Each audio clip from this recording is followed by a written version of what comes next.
बदलते नहीं। तो आश्रय किसका लेना? जो बदले ना। अरे जो बदल जाए, आपको धोखा दे दे, उसका आश्रय लेकर क्या होगा? ये रिश्ते नाते सब धोखा दे देते हैं। कोई अपना नहीं है। यह वहम है हमारा, वो हमारा अपना है, वो हमारा ऐसा है, कोई नहीं है।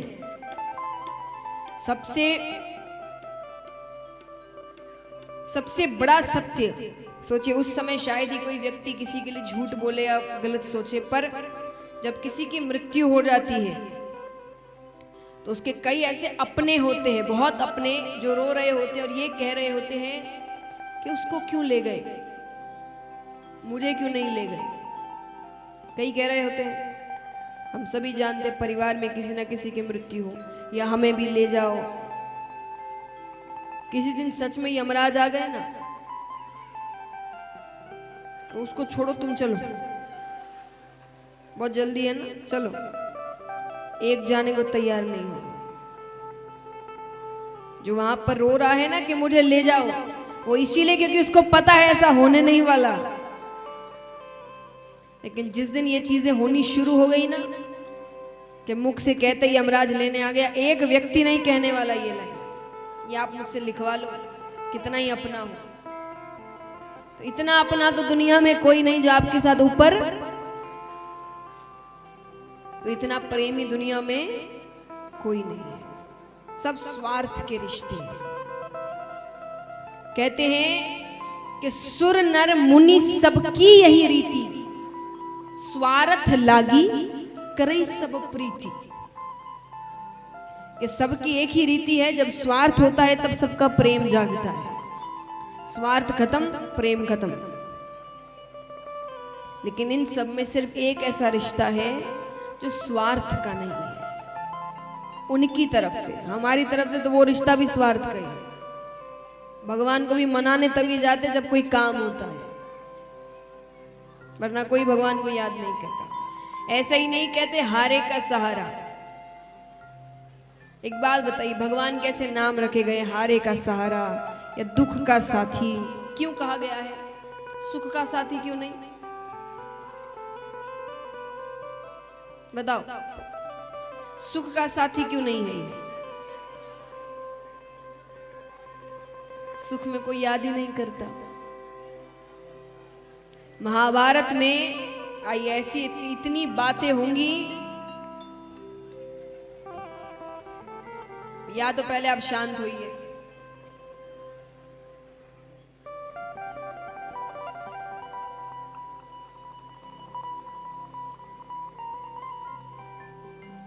कर लो कर लो।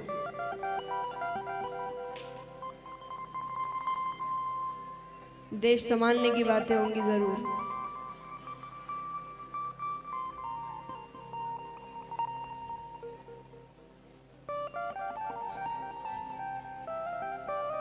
आइए। तो महाराज, तो भगवान ऐसे, अब कई लोग कहते हैं कि आप सब कहते हैं भगवान का आसरा लो, संसार झूठा है। पर संसार तो दिखता है, भगवान दिखते ही नहीं। जो दिखता ही नहीं उसका आश्रय कैसे ले ले? लेकिन देखिए, सच का मतलब ये तो नहीं है कि जो दिखे वो सच। यहां बात क्या हो रही है? सच क्या है, कौन दिख रहा है कौन नहीं, ये नहीं। और आश्रय सच का लेना चाहिए। तो ये तो कहीं नहीं लिखा कि जो दिखे वो ही सच। और संसार सच कैसे नहीं है, उसका भी उदाहरण आता है कि जो चीजें बार बार बदलती जाए वो सच नहीं है। अब अगर संसार का आश्रय मानते, संसार क्या है? धन दौलत, नाम शोहरत, रिश्ते नाते, ये सब कुछ संसार है। एक छोटा सा बच्चा है, उसके सामने 1 करोड़ रुपए रख दो और कुछ खिलौने रख दो, वो क्या उठाएगा? जोर से कहिए। खिलौने। आप क्या उठाएंगे?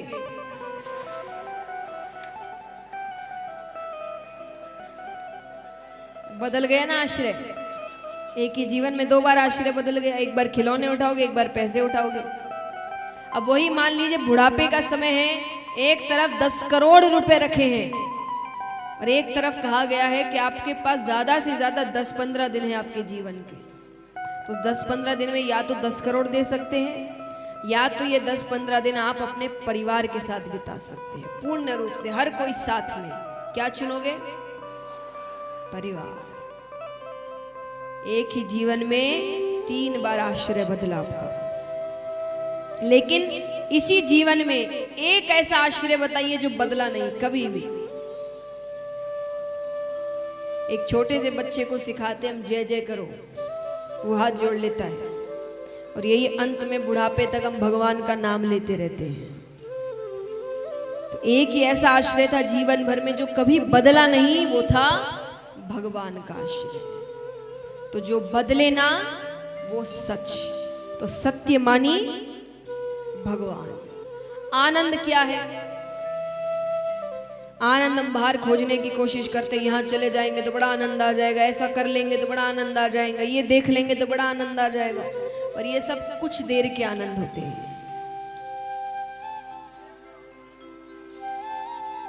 और जो कुछ समय में खत्म हो जाए वो आनंद नहीं होता।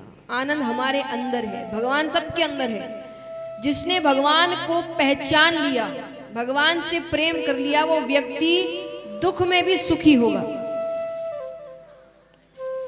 क्यों होगा? एक व्यक्ति दुखी कब होता है? दुख आया तो वो सोचता है मैंने क्या किया, ऐसे दिन आ गए हैं। और जो भगवान पे भरोसा रखता है वो क्या सोचता है? कुछ सोच समझ कर किया है, उसने किया होगा तो सोच समझ कर किया होगा। जैसे माँ बाप के प्रेम पर कभी सवाल नहीं उठता ना, वो थप्पड़ भी मार दे आपको तो क्या कहा जाता है? उनके मार में भी उनका प्यार छिपा है। ये भरोसा ही तो है, और क्या है? एक बात बताइए, यहाँ इतने बच्चे बैठे, अगर आप लोग से कोई बहुत बड़ी गलती हो जाए, देखा जाए तो बच्चे हर कोई रह चुका है, तो सबके लिए ही प्रश्न है। मान लीजिए आपसे कोई बहुत बड़ी गलती हो गई, बहुत बड़ी, आप क्या करोगे? अब बताइए।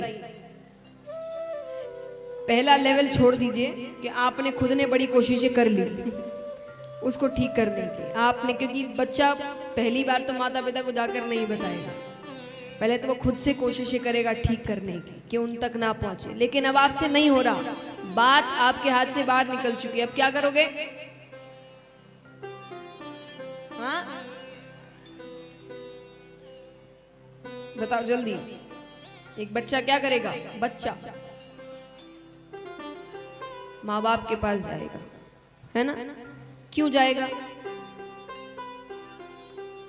क्योंकि उसको पता है कि इस पूरी दुनिया में ये अकेले ऐसे हैं जो मुझे बहुत डांट लेंगे, मार भी लेंगे, पर मुझे इससे बाहर निकाल लेंगे, मेरा साथ नहीं छोड़ेंगे। और पूरी दुनिया उस बात को और बड़ा करके मुझे और नीचे गिरा देगी। ये भरोसा होता है ना माँ बाप। अब जिसमें पता है कि गलती की है तो मार भी पड़ सकती है, परिणाम भी भुगतना पड़ेगा, तो भगवान भी तो परिणाम ही देते हैं। जो दुख है वो क्या है? वो परिणाम है हमारे, हमने कुछ गलती करी है, कोई ना कोई तो गलत काम किया है जिसका परिणाम, जिसकी सजा मिल रही है। तो जो भरोसा माँ बाप पे रखते हो कि बड़ी से बड़ी गलती हो जाए लेकिन पता है वो जो करेंगे सही करेंगे, वो भरोसा भगवान पर रखो। क्योंकि आजकल वो भरोसा खत्म होता जा रहा है। यहाँ एक काम ना हो और लोग भगवान बदल ले, एक काम नहीं होता तो भगवान बदल ले। यहाँ काम नहीं हो रहा, दूसरी जगह प्रसाद चढ़ाते हैं, ये देवी नहीं मान रही, वो देवता के पास जाते हैं। ऐसा तो भरोसा है हमारा भगवान पे, मानो वो जैसे हमारे ही काम करने बैठे हैं, उनको और कोई काम ही नहीं है। और वही उनको समय देने का समय आता है तब, खास करके पुरुष वर्ग के लिए है ये, क्योंकि कई पुरुषों को कहते हुए सुना है जब उनको कथाओं का निमंत्रण दिया जाता है तो वो जवाब देते हैं संडे के दिन आएंगे। क्यों? उस दिन छुट्टी है। मान लीजिए कभी ऐसा हो ना भगवान, लेकिन कभी आप पर कोई संकट आया और आप भगवान को पुकार रहे हैं रो कर खूब, भगवान मेरी रक्षा करो। भगवान बोलेंगे संडे के दिन आना, उस दिन मेरी छुट्टी होगी। अच्छा लगेगा आपको? उनको अच्छा लगता होगा।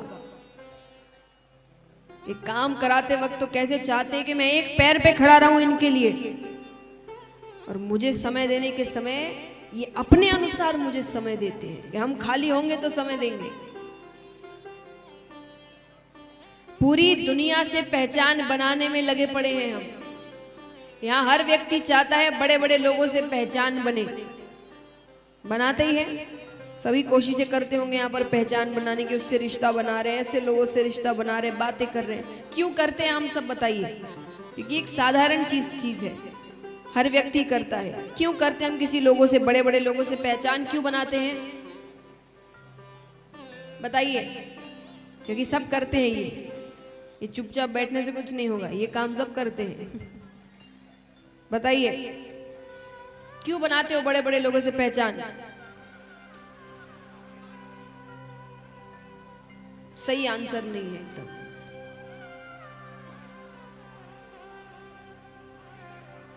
हाँ, कि जब कोई काम पड़े, कोई दिक्कत आए तो वो काम आए। छोटे छोटे काम के लिए मैं नहीं कहती, पर जब सच में कोई बड़ा काम होता है ना, कोई बड़ा संकट आता है ना, इनमें से एक फोन नहीं उठाता, एक भी फोन नहीं उठाता। और तब पता है कौन काम आता है? जिससे कांटेक्ट बनाने में हमने 1 मिनट नहीं दिया, 1 मिनट नहीं दिया।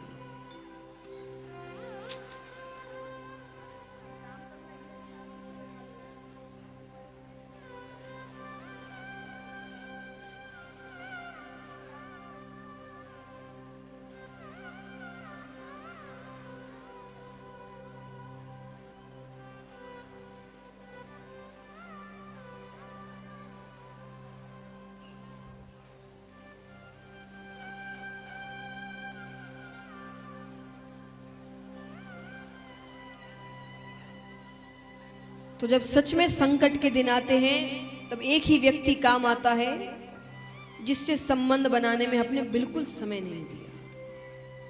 तो अगर संबंध बनाना है किसी से, तो इस दुनिया का सबसे बड़ा सेठ तो यही है।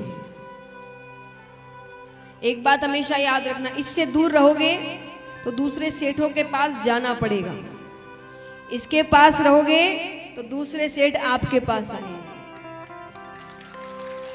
ये सच है, ये भी अनुभव से बता रही हूं।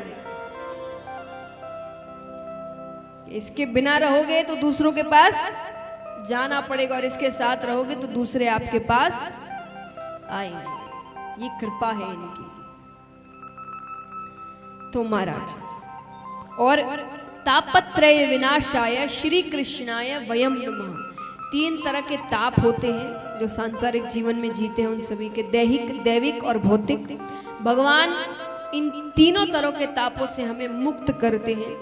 लेकिन मुक्त कैसे करें, उनकी कृपा कैसे हो, भगवान को अपने वश में कैसे करें, भगवान को अपना कैसे बनाएं, भगवान की कमजोरी क्या है? पता है किसी को यहाँ पर भगवान की क्या कमजोरी है?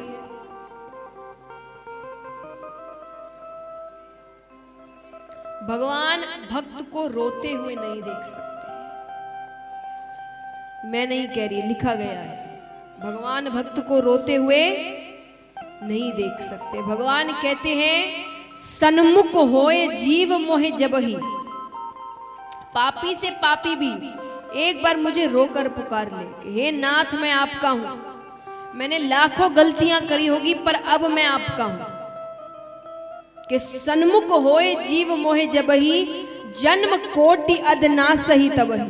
मैं जन्मों जन्मों के उसके करोड़ों पाप वही नष्ट कर देता हूं, बस वो एक बार मुझे पुकार ले रोकर। ये भगवान की कमजोरी है। तो भगवान की कृपा चाहिए तो उनको रोकर पुकारो। तो इस प्रकार भगवान का स्वरूप बताया गया है। अब हम जानते हैं सुखदेव जी के अवतार की कथा, क्योंकि ये कथा देखी जाए तो कल से हम सभी सुखदेव जी के मुख से ही सुनेंगे। आज थोड़ा इधर उधर 2-3 जगह से सुना है, कल से सुखदेव जी हमें ये कथा सुनाएंगे।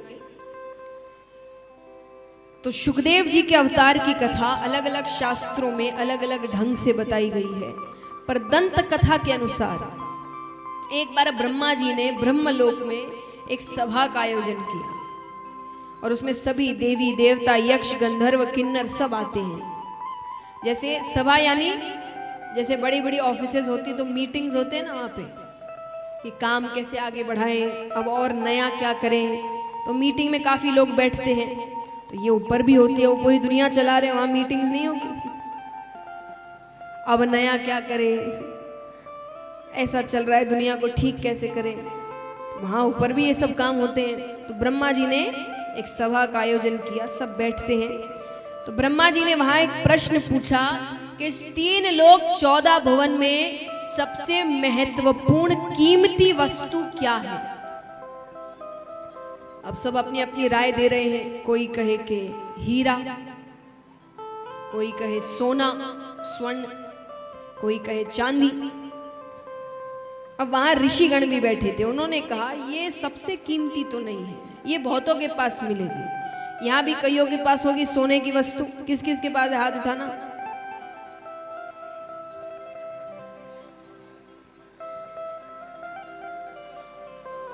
कैमरा आपकी तरफ भी नहीं है और मैं मांगूंगी भी नहीं, आप हाथ उठा सकते हैं। अब सब हाथ उठा लिए, वाह। किस किस के पास सोने की वस्तु है, मात्रा नहीं पूछ रही मैं, चाहे इतना सा भी हो, वो भी सोने की वस्तु हुई ना। किस किस के पास है हाथ उठाना। वो देखो उन्होंने फोटो ले ली। यानी अर्थ क्या है कि अब इतने सारे लोगों ने हाथ उठाया, माने तो ये कोई बहुत कीमती वस्तु हुई नहीं। जो कईयों के पास मिल जाए वो सबसे महत्वपूर्ण तो नहीं हुई। तो ऋषिगणों ने कहा तो ये तो कईयों के पास मिलेगी, इसमें सबसे कीमती या सबसे महत्वपूर्ण वाली बात तो कुछ नहीं है। तो सबने कहा तो आप बताइए ऐसी कौन सी चीज है जो हर किसी के पास नहीं मिलती। तब उन्होंने कहा अगर ऐसी कोई वस्तु है तो वो है प्रेम।